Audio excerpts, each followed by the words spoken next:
반갑습니다 여러분. 게시탐정 장전도사입니다. 오늘 제목은 대체된 뉴월드 정권, 소제목은 2022년 예측의 재검증입니다.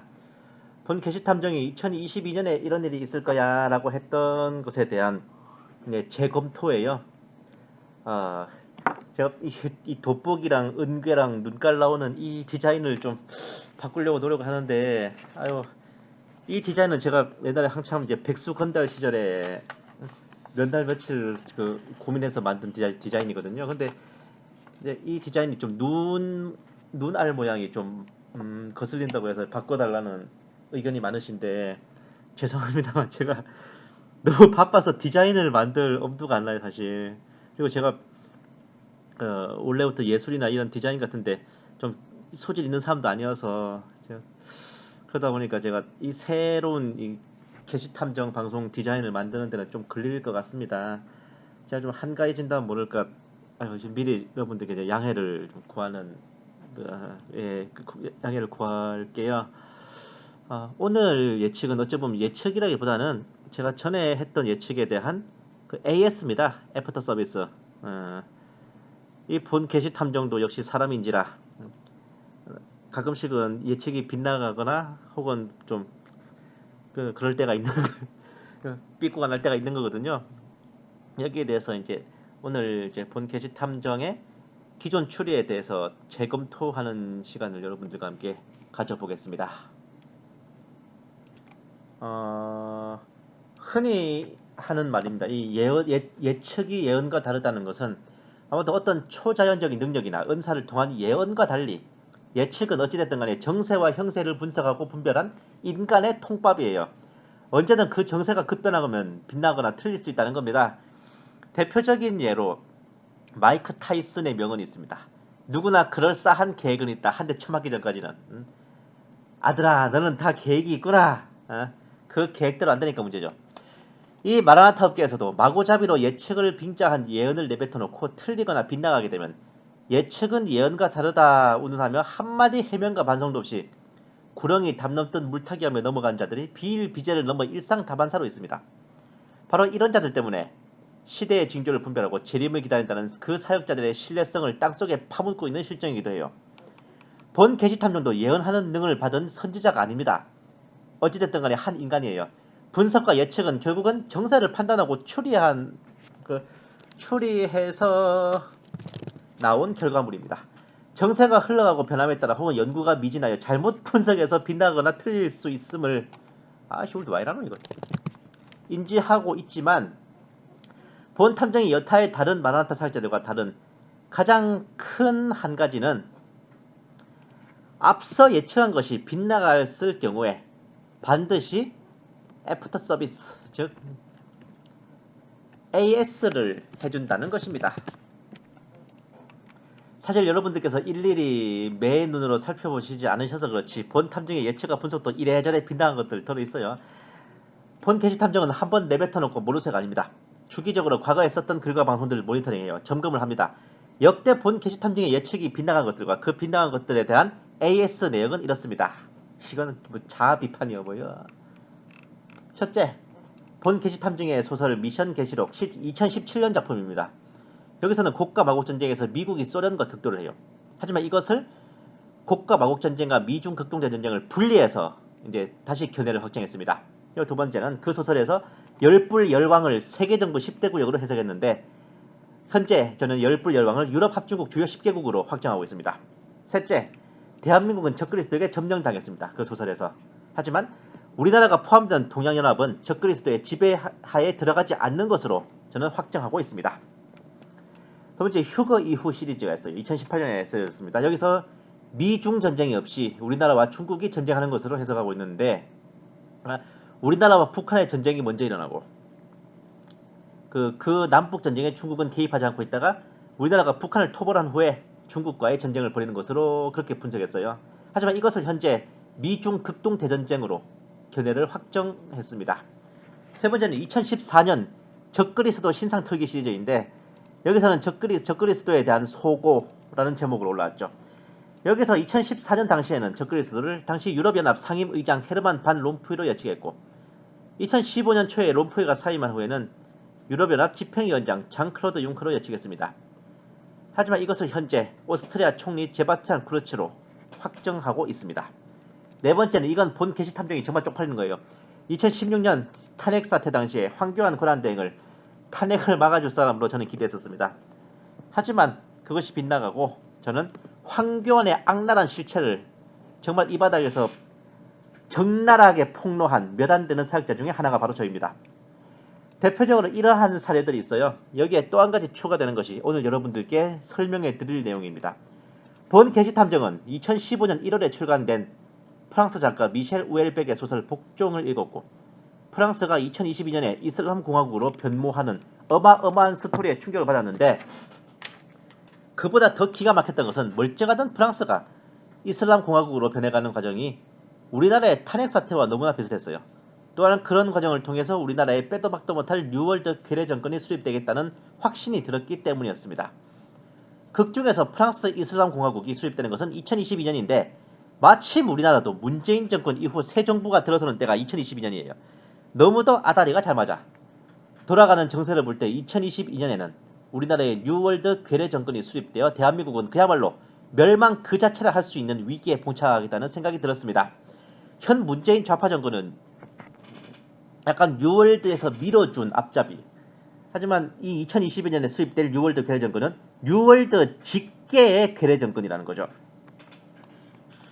물론 그렇게 수립된 뉴월드 괴뢰 정권은 미중 극동대전쟁이라는 거대한 회오리 폭풍에 말려들어 중국 공산정권과 또 북계와 더불어 와장창창창 박살이 나게 됩니다.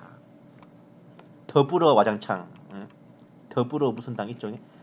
복종. 본 게시탐정에게 2022년 뉴월드 괴뢰 정권 수립에 지대한 영감을 제공해준 프랑스 소설입니다. 보시면 이 적그리스도의 뉴월드가 어떻게 수립돼 가는지의 과정도 함께 감을 잡을 수 있는 엄청난 참고서예요. 일독을 권해드립니다. 진짜 이거는 끝내줘요 책이. 먼저 극중에서 프랑스의 이슬람 공화국이 수립되는 과정을 다시 한번 보여드릴게요. 이렇습니다. 극우 집권을 막기 위해 좌파 우파 중도파 합작이 이루어져 대안으로 선택된 이슬람 파괴당이 급부상하고 개표 조작과 부정선거를 통해 무슬림 대통령이 집권하여 이슬람 파괴당과 좌파 우파 중도파의 연립정권이 수립되고 프랑스는 이슬람 공화국이 창건됨으로써 이슬람화가 이루어져 정통 프랑스는 멸망하고 국민들은 이슬람에 복종한다는 겁니다. 그래서 소설 제목이 복종이지. 더 요약하면 극우 국민전선의 집권을 막고자 좌파 우파 중도파가 결탁하여 무슬림 대통령을 집권시켜 이슬람 공화국을 수립시켜버린다는 거예요. 그야말로 자신들의 정치적 권력 유지를 위해 야합하여 국가와 국민을 파멸로 몰아넣는 표본입니다. 이건 나머지는 눈으로 읽으세요. 단 두 개의 권한이 프랑스를 이름뿐인 이슬람 공화국이 아니라 진짜 이슬람화를 만들어버린 거지. 단 두 개, 단 두 대, 프랑스의 목을 쳐버린 단 두 대. 교육과 결혼제도, 이 두 가지 권한으로 프랑스를 밑바닥에서부터 갈아엎고 이슬람화를 시켜버렸답니다. 눈으로 읽으십시오.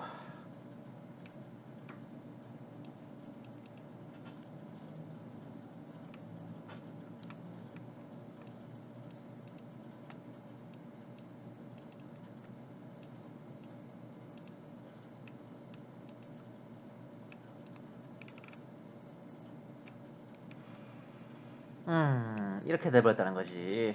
이 소설을 우리나라의 상황에 적용시켜보면 첫째 2017년 그러니까 탄핵 사태는 2016년에 있었고 문재인 좌파 정권의 집권은 2017년에 있었죠. 이 사태입니다. 좌파, 우파, 중도파의 결탁으로 진짜 프랑스 국가와 국민을 위하는 정파의 집권을 막고 프랑스를 파멸시킬 무슬림 대통령을 집권시켰듯이 당시 정계는 우파를 가장한 배신자들과 중도파를 가장한 역적들과 공산 좌파들의 결탁으로 내각제 개헌을 반대하는 박근혜 대통령을 탄핵하고 문재인을 집권시켰죠. 현재까지 불과 3년여 만에 회생 불가할 정도로 국가를 파탄시켜가고 있는 현실입니다. 둘째는 문재인 정권 이후의 예측이었습니다. 또다시 위장 우파와 중도파 좌파의 결탁으로 애국 우파를 배제시키고 그들의 아바타를 옹립함으로써 우리나라의 생명을 끝장내버릴 가능성이에요. 만약 그렇게 애국 우파의 집권을 막고 스마트시티 구축을 위해 좌파 중도파 가짜 우파들의 결탁에 그들의 아바타를 집권시킨다면 문재인 이후 그 다음 정권에서 우리나라는 멸망 그 자체를 할 수 있는 파멸을 맞게 됩니다. 국호만 대한민국이지 신세계 질서의 완전한 괴뢰 정권으로 전락해버리고 가깝게는 중국의 속국으로 복속돼버릴 거예요. 스마트 시티라는 이름으로 회생 불가한 신세계 질서의 공산체제가 수립되는 겁니다. 소설에서 좌파 대통령이 극우 국민전선의 집권을 막기 위해 좌파, 우파, 중도파의 합작을 추진했듯이 김진태, 조원진 등 애국우파의 집권을 막기 위한 합작이 추진되어 문재인의 주체로 위장 우파와 중도파 좌파의 빅텐트가 구성되고 의원 내각제 개헌 및 내각의 좌파 지분을 허용하는 등의 조건으로 정권을 이양하는 것. 여기까지 극중 상황과 본 게시 탐정의 추리를 비교해보면 이렇습니다.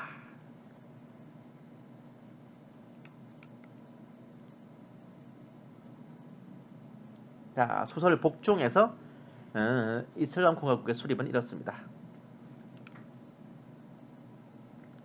프랑스 대선 투표는 우리나라하고 굉장히 다르대요.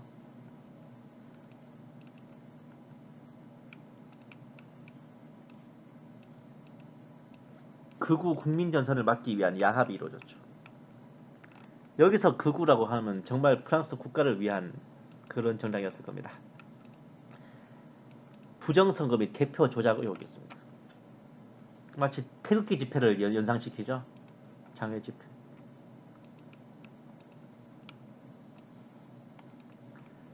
국민전선을 제외한 모든 정치 세력이 연합하여 빅텐트를 구성합니다.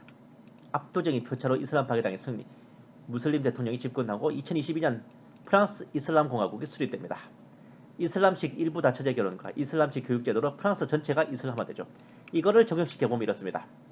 문재인 집권 말기에 김진태, 조원진 등 애국우파들이 급부상하고 더불당, 정의당, 평화당과 반문연대 협상, 의원 내각제 개헌 및 4년 중임제 개헌에 협조. 어쨌든 이런 것으로 인해 애국우파의 집권을 막기 위한 야합이 이루어집니다. 결국 애국우파를 제외한 모든 정치 세력이 연합하여 빅텐트를 구성하고 전자개표기를 이용한 부정선거 및 개표 조작이 병행되어 압도적인 표차로 이 빅텐트가 승리하여 신임 대통령이 집권, 그 대통령에 의한 차별금지법 시행과 스마트시티가 추진되어 2022년 대한민국은 신세계 질서의 괴뢰 국가로 전락했습니다. 와... 라고 추리를 했는데 이번 4.15 총선을 기점으로 하여 이러한 본 게시 탐정의 추리는 비나갔음을 인정하지 않을 수 없네요. 2022년에 새로운 뉴월드의 괴뢰 정권이 수립되는 게 아니라 지금 있는 문재인 좌파 정권이 그 뉴월드 신생 괴뢰 정권을 대체하는 것으로 정세가 변화된 게 보이기 시작했어요. 그 단서는 뜻밖에도 국회의장 문희상의 인터뷰에서 찾을 수 있었습니다. 그 이한이 탤런트 닮았다는 사람 있잖아요. 그 친척이 됐나? 뜬금없는 이명박 박근혜 대통령 사면 얘기를 꺼냈는데 개헌 얘기를 하죠. 사실 이 시점에서 개헌이란 거는 뉴월드 괴뢰화라고 보는 게 맞습니다. 특히 문희상이 말하는 이 개헌은 제왕적 대통령제를 견제하기 위한 내각제 개헌입니다. 그야말로 일루미나티의 목표죠. 이게.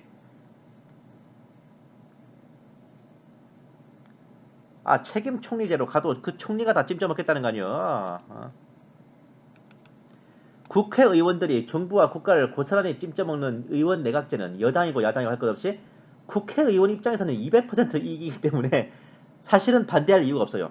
국민의 권익을 생각해서 내각제에 반대하는 정치인들이 진짜 대단한 겁니다. 뭐 김진태 의원이라든지. 예.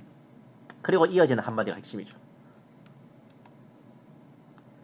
21대 국회는 과감하게 통합으로 방향을 전환해야 한다.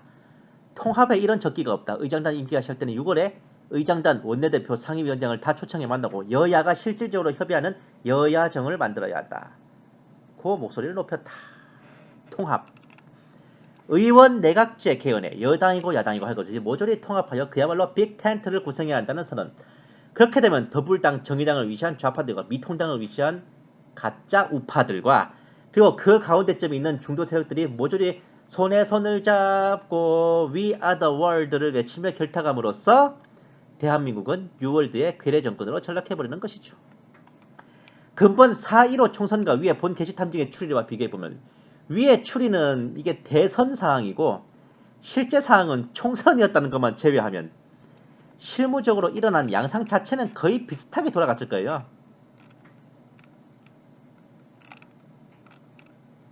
애국 우파의 집권을 막기 위한 야합이 있었지. 전자개표를 이용한 부정선거 및 개표 조작, 압도적인 표차로 승리했어.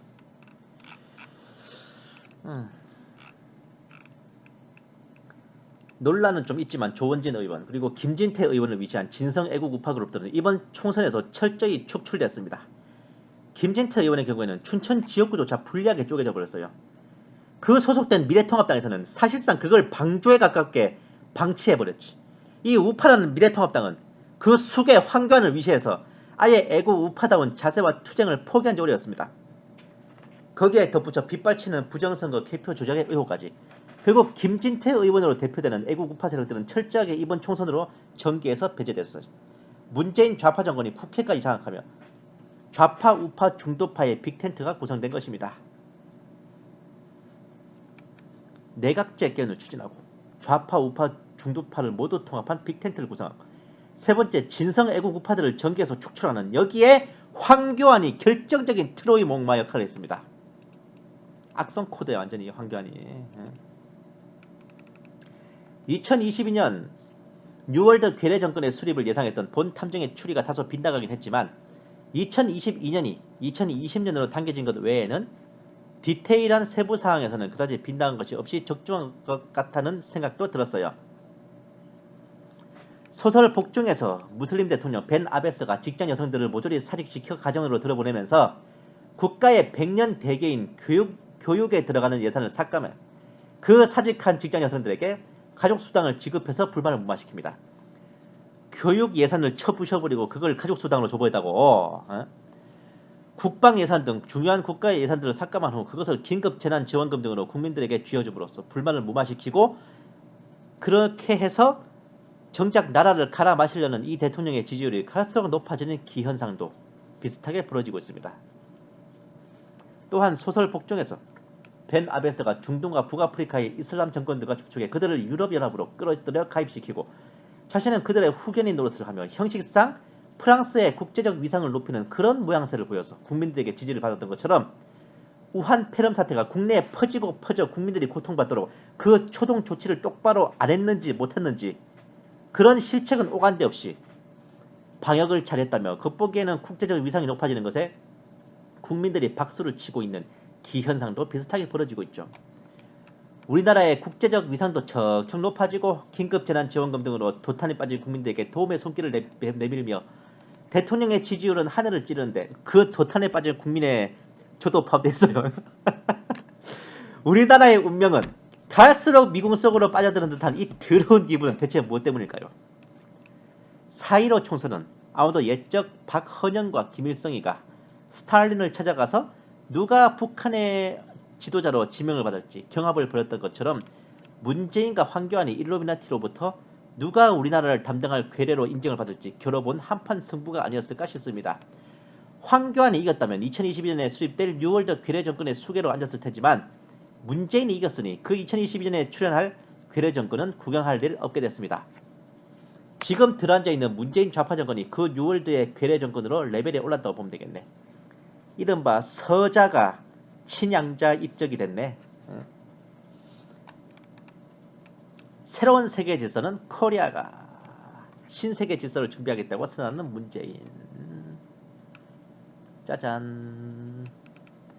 2022년까지 기다릴 것도 없어요. 이제부터 언제 대격변이 벌어지든 이상하게 없게 됐습니다. 여러분 화이팅입니다. 어찌됐든 존버하십시오. 주님 오실 때까지. 감사합니다. 게시탐정 장전도사였습니다.